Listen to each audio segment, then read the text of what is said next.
All right, let's jump right in. AI first. You hear it everywhere, don't you?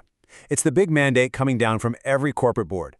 Every consultant is selling it, and every company is scrambling to get there. But what if I told you that this very race to be first is exactly why so many of these AI projects are failing, and failing spectacularly? I mean, just look at this number. It's staggering. An MIT study looked at over 300 big-time enterprise AI projects, and what they found was that a whopping 95% of them delivered absolutely zero return. I'm not talking about a small profit. I'm talking about zilch on the profit and loss statement. This isn't underperforming. This is a complete wipeout. And here's the kicker. It's not getting any better. It's actually getting worse. Way worse. According to S&P Global, the rate that companies are just giving up and abandoning their AI projects, it's on track to more than double in just 1 year. So yeah, this isn't just some little bump in the road. It's a crisis that's picking up speed. So you have to ask, why, right? I mean, these are smart companies with powerful technology and brilliant people. So why are they failing on such a massive scale? What is going on here? Well, the answer, it turns out, isn't about the tech. It's not about the AI at all. It's about what we lose in that frantic gold rush to implement it. This AI-first culture is actually wiping out a super-critical skill, something called systems thinking.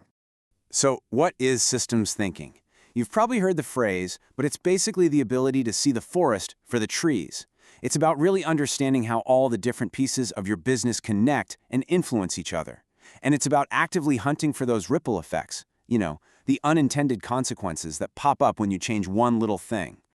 And the difference in mindset is just night and day. The AI-first culture sees a slow process, and the only response is, slap some AI on it, problem solved. But systems thinking, that makes you pause and ask the really hard questions. Like, okay, wait, why is this process slow to begin with? What other departments does it affect? And what's going to break, maybe catastrophically, if we rush this and automate it badly? Now, this isn't just some academic theory. Let's dig into 3 real-world cautionary tales where a perfectly good AI, deployed without that crucial systems thinking, led to some truly disastrous outcomes. Okay, first up, a bank. They wanted to speed up how they approve loans.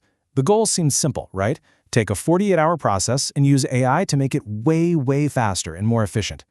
And you know what? At first, it looked like a huge win. Approval times went from 2 days down to just 4 hours. Champagne corks were flying. But then, 18 months later, the real bill came due. Fraud losses shot up by 340%. The total cost of the bank? A jaw-dropping $47 million. It turns out that inefficient 48-hour human process was actually a hidden safety net, catching all sorts of tricky fraud patterns the AI was never trained to even look for. All right, next case. A software company. They decided to use an AI to speed up their code review process. The idea was to slash wait times for developers and just boost productivity all around. And again, the early numbers looked fantastic. Review time went from a full day to just 10 minutes. But 6 months later, the whole system came crashing down under a mountain of what's called technical debt. See, that human review wasn't just about spotting bugs. It was about teaching junior developers, it was about architectural oversight, it was about knowledge sharing. The AI wiped all of that out, leading to a $2 million mess and 3 of their senior engineers walking out the door. And for our last story, let's head to a manufacturing plant. They brought in an AI to optimize their production schedules. They were hoping for a pretty solid 15% efficiency gain. The AI did its job perfectly. It crunched the numbers and maximized how much the machines were being used. But here's the unintended consequence. To do that, it started scheduling critical maintenance during peak production times. The result? Catastrophic equipment failure that cost the company $3 million in downtime. The AI wasn't broken. The thinking behind how it was implemented was. Okay, that's enough doom and gloom. How do you actually avoid these multi-million-dollar landmines?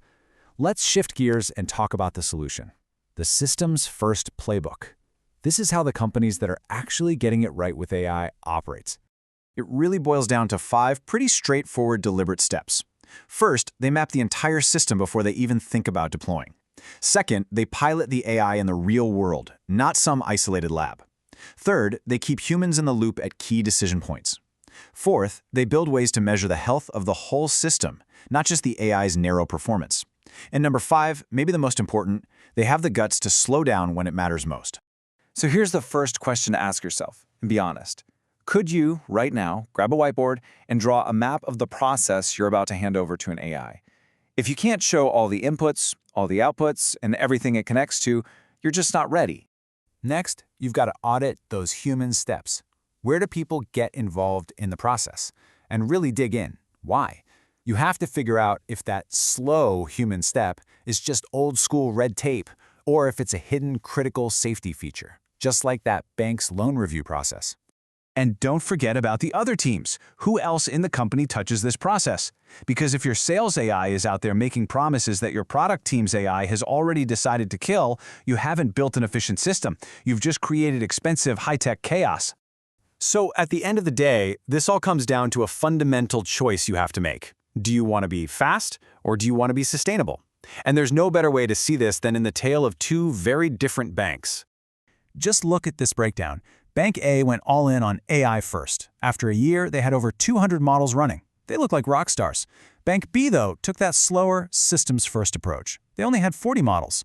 But then, look at the 24-month mark. Bank A gets slammed with that $47 million penalty and has to start all over again. Bank B, meanwhile, now has a proven, reliable system that gives them a real competitive advantage.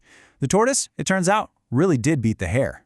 And that brings us to the core message from all this research, and it's summed up perfectly in this quote from Dr. Cristina Imre. The companies that move fastest often fail first. The companies that understand systems win sustainably. So let's go back to that scary 95% failure rate from the beginning. The big takeaway here is that it's not inevitable. It's not just the price of admission for new technology. It is a choice. It's the direct cost you pay for choosing speed over understanding. And that really leaves us all with one final, and I think pretty critical question to think about for our own companies. Are you building to juice the metrics for the next quarter, or are you building resilient systems that are actually going to survive and hopefully thrive for the next decade? The choice is yours.